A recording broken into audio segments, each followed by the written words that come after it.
نبی صلی اللہ علیہ وسلم کی سب سے پہلی زوجہ محترمہ سیدہ خدیجہ بنت خویلد رضی اللہ عنہا ہیں۔ نبی صلی اللہ علیہ وسلم کے فرزند ابراہیم رضی اللہ عنہ کے سوا آپ کی ساری اولاد انہی سے ہوئی۔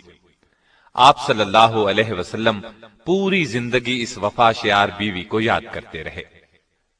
سیدہ خدیجہ رضی اللہ عنہا کے والد کا نام خویلد اور والدہ کا نام فاطمہ تھا۔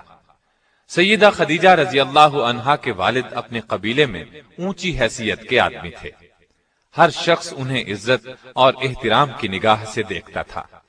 مکے میں رہائش اختیار کی، وہیں فاطمہ بنت زائدہ سے شادی کی۔ ان کے بطن سے اللہ تعالیٰ نے وہ بیٹی عطا کی جو امت مسلمہ کی پہلی ام المؤمنین بنی۔ سیدہ خدیجہ رضی اللہ عنہا عام الفیل سے 15 سال پہلے پیدا ہوئیں۔ اس طرح آپ نبی صلی اللہ علیہ وسلم سے قریباً 15 سال پہلے اس دنیا میں تشریف لائیں۔ رسول اللہ صلی اللہ علیہ وسلم سے پہلے آپ رضی اللہ عنہا کے 2 نکاح ہوئے۔ پہلے خاوند کا نام عتیق بن عابد مخزومی تھا۔ ان سے آپ کے ہاں ایک بچی ہند پیدا ہوئی۔ دوسرا نکاح ابو حالہ ہند بن نباش سے ہوا۔ ان سے آپ کے ہاں 2 بچے ہند اور حالہ پیدا ہوئے۔ بعض مورخین نے لکھا ہے کہ پہلا نکاح ابو حالہ سے ہوا تھا۔ عام الفیل سے 20 سال بعد فجار کی جنگ چھڑ گئی۔ اس میں خدیجہ رضی اللہ عنہا کے والد اور شوہر لڑائی کے لیے نکلے اور مارے گئے۔ آپ رضی اللہ عنہا کے خاندان کا پیشہ تجارت تھا۔ باپ اور شوہر کی موت کی وجہ سے تجارت کا بوجھ آپ پر آ پڑا، لیکن عرب معاشرے میں عورت کے لیے تجارت کا پیشہ بہت مشکل کام تھا۔ چنانچہ سیدہ خدیجہ اپنے رشتہ داروں کے ذریعے سے یہ کام لیتی تھیں۔ انہیں مال تجارت دے کر دوسرے ملکوں کی طرف روانہ کرتی۔ رشتہ داروں کو اس کام کا باقاعدہ معاوضہ دیا جاتا۔ اس زمانے میں رسول اللہ صلی اللہ علیہ وسلم بکریاں چرایا کرتے تھے۔ آپ لوگوں میں صادق اور امین مشہور ہو چکے تھے۔ آپ کی دیانتداری کی شہرت مکے میں چاروں طرف پھیل چکی تھی۔ یہ شہرت سیدہ خدیجہ رضی اللہ عنہا کو بھی پہنچی تو انہوں نے پیغام بھیجا کہ آپ میرا سامان تجارت لے کر جائیں۔ جو معاوضہ میں دوسروں کو دیتی ہوں اس سے 2 گنا دوں گی۔ رسول اللہ صلی اللہ علیہ وسلم نے پیشکش کو قبول فرما لیا۔ آپ کا یہ سفر تجارت انتہائی کامیاب رہا۔ چنانچہ تجارت کے اس سفر کے 2 ماہ 25 دن بعد خود سیدہ خدیجہ رضی اللہ عنہا نے نکاح کا پیغام بھجوایا۔ نبی صلی اللہ علیہ وسلم نے اپنے چچا کے مشورے سے اس پیغام کو قبول کر لیا۔ سیدہ خدیجہ رضی اللہ عنہا نہایت سمجھدار اور شریف خاتون تھیں۔ اللہ تعالی نے مال و دولت سے بھی نوازا تھا۔ اپنے قبیلے میں باعزت تھیں، اس لیے ہر شخص ان سے نکاح کا خواہش مند تھا، لیکن قدرت نے انہیں اپنے نبی صلی اللہ علیہ وسلم کے لیے منتخب کر لیا تھا۔ اس طرح نکاح کی تاریخ طے ہو گئی۔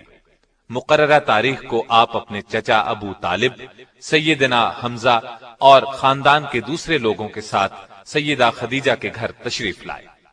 ابو طالب نے نکاح کا خطبہ پڑھا۔ 12.5 اوقیہ حق مہر مقرر ہوا۔ یہ 500 طلائی درہم کے برابر تھا۔ اس طرح سیدہ خدیجہ رضی اللہ عنہا کو پہلی ام المؤمنین بننے کا شرف حاصل ہوا۔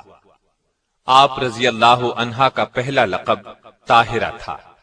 اس طرح آپ خدیجہ طاہرہ کے نام سے مشہور ہوئیں۔ نکاح کے وقت رسول اللہ صلی اللہ علیہ وسلم کی عمر 25 سال تھی۔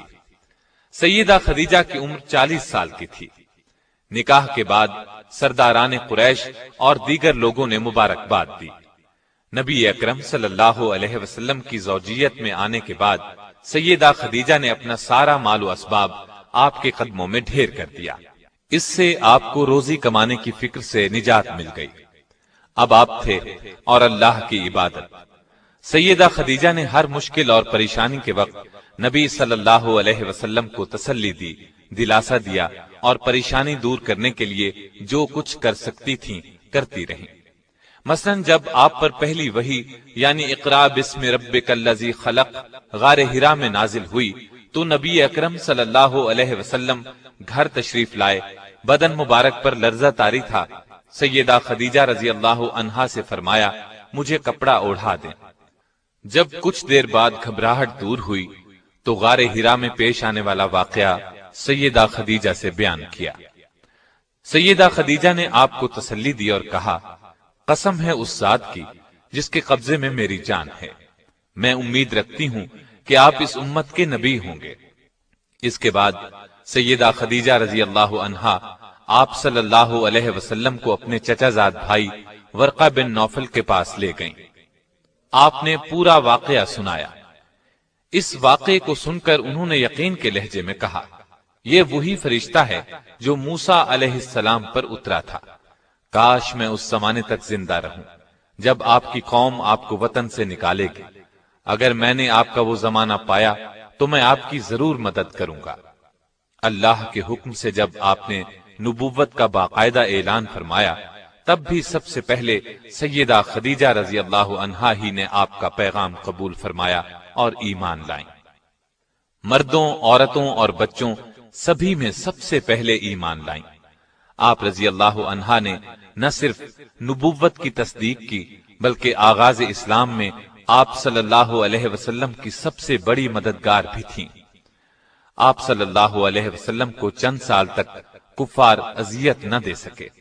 اس میں بڑی حد تک سیدہ خدیجہ رضی اللہ عنہا کا اثر کام کر رہا تھا۔ مکے میں سیدہ خدیجہ کا بہت اثر رسوخ تھا۔ مشرکین نبی صلی اللہ علیہ وسلم کو جھٹلاتے تھے، اس سے آپ کو بہت صدمہ ہوتا، لیکن یہ صدمہ سیدہ خدیجہ کے پاس آ کر دور ہو جاتا تھا، اس لیے کہ وہ آپ صلی اللہ علیہ وسلم کی باتوں کی تصدیق کرتی اور مشرکین کے سلوک کو بے اثر کر دیتی تھی۔ 7 نبوی میں قریش مکہ نے آپ صلی اللہ علیہ وسلم سے، آپ کے حامیوں سے اور بنو ہاشم سے تمام تر تعلقات توڑ لیے اور آپ صلی اللہ علیہ وسلم کو ان تمام لوگوں سمیت شیب ابی طالب میں رہنے پر مجبور کر دیا۔ وہاں آپ صلی اللہ علیہ وسلم کو 3 سال تک رہنا پڑا۔ یہ زمانہ سخت تکلیف دہ تھا۔ بچوں کے بھوک سے بلبلانے کی آوازیں سنائی دیتی تھیں۔ اس گھاٹی میں سیدہ خدیجہ بھی آپ صلی اللہ علیہ وسلم کے ساتھ تھیں۔ آپ نے بھی ہر وہ تکلیف برداشت کی جو دوسرے کر رہے تھے، پتے کھا کر گزارا کیا۔ ان حالات میں سیدہ خدیجہ رضی اللہ عنہا کے اثر و رسوخ سے کبھی کبھار کھانا پہنچ جاتا تھا۔ آخر کار قریش کے آپس کے اختلاف کی وجہ سے 3 سال بعد 10 نبوی میں اس مصیبت کا خاتمہ ہوا، یعنی ہجرت سے 3 سال پہلے وہاں سے نکلے۔ نبی اکرم صلی اللہ علیہ وسلم کے ساتھ سیدہ خدیجہ نے بھی اس سخت تکلیف دہ ماحول سے نجات پائی، لیکن مسلسل تکالیف کی وجہ سے ان کی صحت بہت خراب ہو گئی تھی۔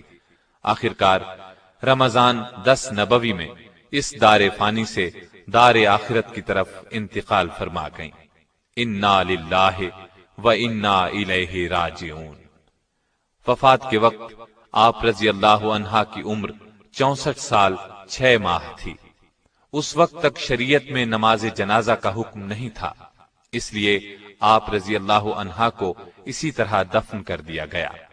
رسول اللہ صلی اللہ علیہ وسلم خود ان کی قبر میں اترے اور سب سے زیادہ غمگسار بیوی کو قبر کی آغوش میں رکھا۔ آپ رضی اللہ عنہا کی قبر جنت المعلا میں ہے۔ آپ کی وفات کے سال کو عام الحزن قرار دیا گیا۔ بخاری اور مسلم کی ایک حدیث ہے کہ ایک مرتبہ جبریل علیہ السلام نے نبی علیہ السلام سے عرض کیا، سیدہ خدیجہ رضی اللہ عنہا آپ کے پاس برتن میں کھانے کی کوئی چیز لا رہی ہیں، جب وہ آئیں تو انہیں اللہ تعالیٰ کا اور میرا سلام کہہ دیجیے گا۔ نسائی کی ایک روایت کے الفاظ یوں ہیں، جبریل بارگاہ نبوت میں حاضر ہوئے اور کہا، حق تعالی شانہ سیدہ خدیجہ کو سلام کہتے ہیں۔ سیدہ نے یہ سن کر فرمایا کہ حق تعالی خود سلام یعنی سراپا سلامتی ہے، اور جبریل پر بھی سلامتی ہو، اور آپ صلی اللہ علیہ وسلم پر بھی سلام اور اللہ کی رحمت ہو۔ سیدہ خدیجہ کی ایک اور بڑی فضیلت یہ ہے کہ ان کی زندگی میں رسول اللہ نے کوئی دوسری شادی نہیں کی۔ معلوم ہوا آپ ان سے بہت محبت کرتے تھے۔ بخاری اور مسلم کی روایات کے مطابق آپ نے انہیں جنت میں ایسے محل کی بشارت دی جو موتی کا ہوگا۔ بلکہ مسند احمد میں روایت ہے کہ رسول اللہ صلی اللہ علیہ وسلم نے فرمایا، مجھے حکم دیا گیا ہے کہ میں خدیجہ کو جنت میں ایک ایسے محل کی بشارت دوں جو موتیوں سے بنا ہوا ہوگا، جس میں شور و غل اور محنت و مشقت نہیں ہوگی۔ سیدہ خدیجہ کی وفات کے بعد آپ صلی اللہ علیہ وسلم اکثر انہیں یاد کرتے اور تعریف فرماتے تھے۔ نبی صلی اللہ علیہ وسلم سیدہ کی زندگی میں ان کی سہیلیوں سے اچھا سلوک فرماتے تھے اور انتقال کے بعد بھی ان سے اچھا سلوک کرتے رہے۔ جب کوئی چیز آتی تو آپ اس میں سے کچھ حصہ الگ کرتے اور فرماتے، یہ خدیجہ کی فلاں سہیلی کو دے آؤ۔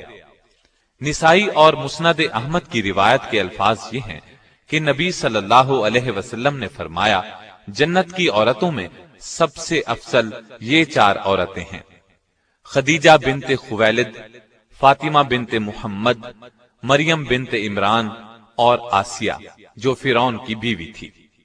سیدہ کی اس خصوصیت میں کوئی دوسری ام المؤمنین شریک نہیں ہوئی۔ بخاری، مسلم اور مسند احمد کی ایک روایت میں سیدہ خدیجہ کو تمام جہانوں کی عورتوں سے بہتر فرمایا۔ آپ کے پہلے خاوند سے ایک بیٹے ہند تھے، یہ آپ کے ساتھ ہی ایمان لے آئے۔ انہی کی نسبت سے آپ رضی اللہ عنہا کی کنیت ام ہند تھی۔ رسول اللہ صلی اللہ علیہ وسلم سے سیدہ خدیجہ کے ہاں 6 بچے ہوئے، 2 صاحبزادے جو بچپن میں فوت ہو گئے اور 4 صاحبزادیاں۔ ان کی تفصیل یہ ہے: قاسم رسول اللہ صلی اللہ علیہ وسلم کے سب سے بڑے صاحبزادے تھے۔